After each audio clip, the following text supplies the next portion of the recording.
Em 2004, um atacante brasileiro marcou 15 gols em 16 jogos na maior liga do mundo. Foi artilheiro e melhor jogador da Copa América com 7 gols, e terminou o ano entre os 6 melhores do planeta na votação da Bola de Ouro. Um monstro, um fenômeno de força bruta e talento absurdo. E aí, uma ligação de telefone destruiu tudo. Ele saiu da favela mais perigosa do Rio de Janeiro, conquistou a Europa inteira com a canhota mais violenta que o futebol já viu, e perdeu tudo. Não para um adversário em campo, mas para a dor que carregava dentro do peito. Hoje você vai conhecer a história completa de Adriano Imperador. E eu garanto que, quando esse vídeo acabar, você nunca mais vai olhar para esse homem da mesma forma. Porque essa não é uma história de futebol. É uma história sobre o que acontece quando o mundo inteiro te chama de imperador, mas ninguém percebe que o trono está desmoronando por dentro. Fica comigo até o final. Adriano Leite Ribeiro nasceu no dia 17 de fevereiro de 1982, um lugar onde o futebol não era sonho, era sobrevivência. A Vila Cruzeiro, encravada no Complexo da Penha, zona norte do Rio de Janeiro, era um dos territórios mais violentos da cidade. E foi ali, entre becos de concreto e o barulho de tiros à noite, que nasceu o menino que o mundo conheceria como Imperador. Mas na vila, ninguém chamava ele de Imperador. O apelido era de Dico, um moleque magro, descalço, que jogava no campo de terra do Ordem e Progresso, na entrada da comunidade, pelo time de várzea chamado Rengue. Décadas depois, quando jornalistas perguntavam a Adriano qual o campo em que ele mais tinha jogado na vida, a resposta não era o San Siro, não era o Maracanã, era aquele retângulo de terra batida na Vila Cruzeiro. O pai dele, Almir Leite Ribeiro, o Mirinho, era tudo para ele. Tudo. Mirinho era a base, o norte, a razão de cada gol. Mas a Vila Cruzeiro já tinha marcado aquela família antes mesmo do futebol chegar. Numa festa dentro da comunidade, Mirinho foi atingido na cabeça por uma bala perdida. Sobreviveu, mas carregou sequelas pelo resto da vida. Esse é o tipo de realidade que moldou Adriano. Não era glamour, não era academia com ar-condicionado. Era sangue, medo e a certeza de que, se o futebol não desse certo, não tinha plano B. Foi a mãe, Dona Rosilda, junto com a avó, Dona Wanda, que pegou aquele menino pela mão e levou até a Gávea, sede do Flamengo. Adriano tinha 9 anos. Entrou na escolinha como lateral esquerdo. Sim, lateral. Um absurdo, olhando em retrospecto. Mas foi ali, sob o olhar do capitão Carlos Alberto Torres, que aconteceu a primeira grande virada. Carlos Alberto olhou para aquele garoto e disse que aquela canhota não podia ficar presa na lateral. Deslocou Adriano para o ataque. E o resto, meus amigos, vocês já sabem, ou pensam que sabem. Adriano subiu pelas categorias de base do Flamengo como um trator que ninguém conseguia parar. A perna esquerda dele não chutava, detonava. Tinha potência, precisão e uma frieza diante do goleiro que não combinava com a idade. Nos campeonatos de base, os zagueiros adversários simplesmente não sabiam o que fazer. Ele era mais forte, mais rápido e mais decisivo do que qualquer garoto da mesma geração. Os olheiros europeus já estavam de olho. E em 2001, com apenas 19 anos, a Inter de Milão pagou para tirá-lo do Brasil. Um garoto da Vila Cruzeiro desembarcando em Milão. Pense no contraste. Do campo de terra do Ordem e Progresso para o mármore do San Siro. Mas a adaptação não foi imediata. A Inter emprestou Adriano para a Fiorentina e depois para o Parma, onde ele começou a mostrar fragmentos do monstro que estava prestes a se revelar. No Parma, foram 23 gols em 37 jogos. A Itália começou a prestar atenção. Aquele brasileiro não era só mais um atacante técnico. Ele tinha algo diferente. Uma brutalidade elegante. Um chute que fazia o goleiro recuar antes mesmo da bola sair do pé. E agora presta atenção, porque o que eu vou te contar nos próximos minutos é uma das histórias de futebol mais impressionantes que você já ouviu. Porque aquele garoto do Parma estava prestes a viver a temporada mais devastadora que um atacante brasileiro já teve na Europa. E quando eu digo devastadora, eu quero dizer que ele fez o mundo inteiro se ajoelhar, literalmente. Quando a Inter de Milão decidiu repatriar Adriano em 2004, não era mais um teste. Era uma aposta calculada num jogador que tinha demonstrado no Parma que poderia ser o centroavante titular de qualquer equipe do mundo. E Adriano não decepcionou. Ele explodiu. Nos primeiros meses de volta a Milão, Adriano fez algo que os torcedores nerazzurri nunca tinham visto. Dominou os jogos sozinho. Com a camisa 9, ele se impôs como uma força da natureza. Rápido, forte, imparável num contra um. E com aquele chute de canhota que parecia ter sido calibrado por um engenheiro balístico. Foi nesse período que nasceu o apelido que o acompanharia para sempre: El Imperatore, o Imperador. A Inter de Milão não era apenas um clube, era um palco. E Adriano subiu naquele palco e fez o que poucos brasileiros conseguiram fazer na história do futebol italiano: se tornar ídolo absoluto. Não por marketing, não por carisma fabricado, por gols. Gols brutais, gols impossíveis, gols que faziam 80 mil pessoas no Giuseppe Meazza perderem a voz. 15 gols em 16 jogos. Releia essa estatística. Em uma liga onde zagueiros como Nesta, Cannavaro e Maldini transformavam atacantes em fantasmas, Adriano marcou 15 vezes em 16 partidas. Quase um gol por jogo, contra as melhores defesas do planeta. Era uma eficiência cirúrgica que colocava Adriano no mesmo patamar dos maiores centroavantes da história recente do futebol. Mas o que aconteceu a seguir é o que separa essa história de qualquer outra história de craque brasileiro na Europa.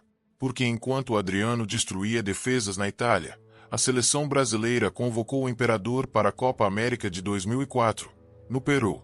E o que ele fez naquele torneio entrou para a galeria das maiores atuações individuais de todos os tempos. Essa é uma daquelas curiosidades de futebol que muita gente esqueceu, e não deveria ter esquecido. Adriano marcou 7 gols na competição. 7. Foi artilheiro e melhor jogador do torneio. Na fase de grupos, aplicou um hat-trick contra a Costa Rica. Nas quartas de final, fez 2 contra o México. Na semifinal, marcou o gol de empate e na final, contra a Argentina, com o Brasil perdendo por 2-1, aos 48 minutos do segundo tempo. Quando todo mundo já tinha desistido, Adriano apareceu. Uma sobra de bola na área, uma finalização precisa, e o gol que levou a decisão para os pênaltis. O Brasil venceu por 4-2 nas cobranças, e Adriano converteu a primeira. Naquele momento, Adriano não era apenas uma das promessas do futebol mundial. Ele era a realidade mais assustadora do esporte. Os números não mentiam. 6º lugar na Bola de Ouro de 2004, 7º em 2005. Em junho de 2025, numa entrevista ao programa Fenomene, o próprio Adriano admitiu: com a cabeça que eu tenho hoje, eu teria ganhado a Bola de Ouro. E ninguém que assistiu àquele período duvida. Na Copa das Confederações de 2005, ele repetiu a dose: artilheiro e melhor jogador do torneio. Adriano carregou a seleção nas costas e provou que era o herdeiro natural do trono de centroavante do Brasil. A Europa inteira queria saber: quem vai parar o Imperador? A resposta era cruel. E ninguém esperava. O ano de 2004 deu a Adriano tudo. E tirou tudo. Porque no mesmo ano em que ele destruiu a Copa América, em que ele marcou 15 gols em 16 jogos, em que ele ficou entre os 6 melhores do mundo, Mirinho morreu. O pai, a base, o pilar que sustentava tudo. Almir Leite Ribeiro sofreu um infarto fulminante em agosto de 2004. Adriano estava na Itália, no auge da glória, e recebeu a notícia que partiu sua vida ao meio.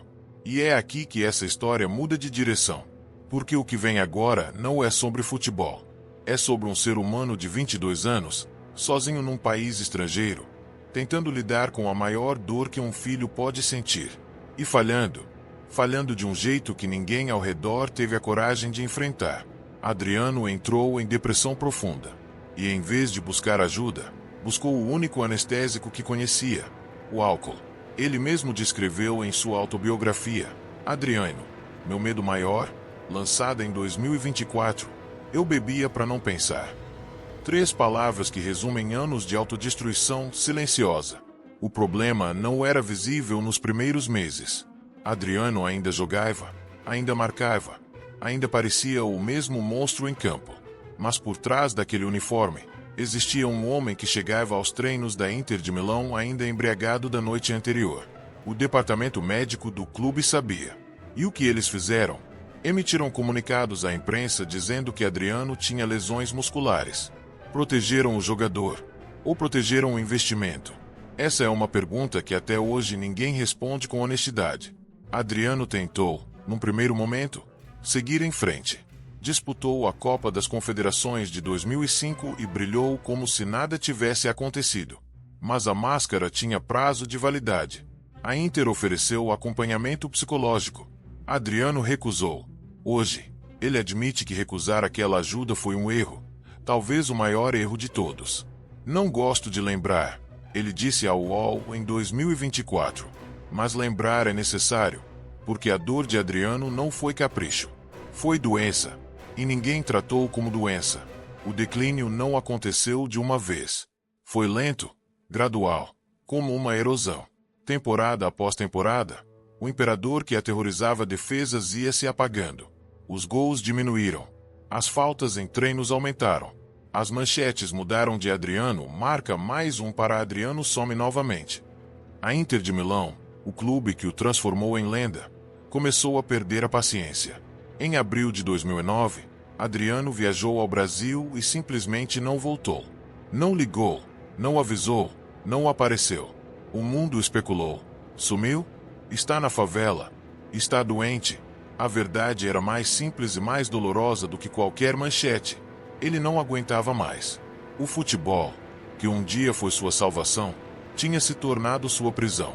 A Inter rescindiu o contrato por acordo mútuo. Fim de uma era. 7 temporadas, 177 jogos, 74 gols e 4 títulos do campeonato italiano. Mas o que ficou não foram os números. Foi o vazio de um potencial que o mundo inteiro sentiu ser desperdiçado.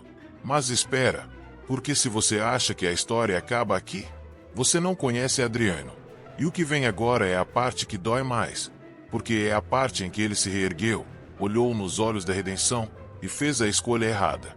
Adriano voltou ao Flamengo em 2009. E o que ele fez naquele Campeonato Brasileiro de 2009 foi uma obra de arte. 19 gols, artilheiro da competição. Títulos. Ovação. O Maracanã gritando seu nome como se ele nunca tivesse ido embora. Pela primeira vez em anos, Adriano parecia em paz. A Vila Cruzeiro, os amigos de infância, a família por perto. Ele era Didico de novo. E aí ele fez a escolha que o persegue até hoje. Em 2010, o Flamengo ofereceu renovação. Adriano tinha tudo: gols, torcida, equilíbrio emocional. Mas ele quis provar algo. Quis voltar à Itália e mostrar que ainda era o imperador que a Europa conhecia. Assinou com a Roma um contrato de 3 anos. Foi um desastre. 8 jogos, 0 gols, nenhuma titularidade consistente. O corpo já não respondia como antes. A motivação que tinha reencontrado no Flamengo se evaporou, sob o peso da expectativa europeia. A Roma rescindiu o contrato antes do fim da primeira temporada. Em 2022, no podcast Podpah, Adriano finalmente admitiu: eu deveria ter estendido meu contrato com o Flamengo, na verdade. Uma frase simples que carrega toneladas de arrependimento. Ele explicou que voltou à Itália por orgulho. Queria responder à forma como sua passagem pela Inter tinha terminado. Queria retribuir o carinho dos torcedores italianos. Mas seu coração já estava no Brasil. E quando o coração não está, as pernas não levam. E então veio o momento que eu chamo de detalhe de ouro desta história. A parte que faz você querer socar a mesa de raiva. Em 2011, Adriano recebeu uma ligação. Do outro lado da linha estava Ronaldo Fenômeno, o maior atacante que o futebol já produziu, convidando Adriano para jogar no Corinthians. Pense na cena: Ronaldo, o ídolo, o cara que Adriano cresceu admirando, ligando pessoalmente para dizer: vem jogar comigo. Que jogador diria não? Adriano aceitou. Chegou ao CT Joaquim Grava cheio de esperança.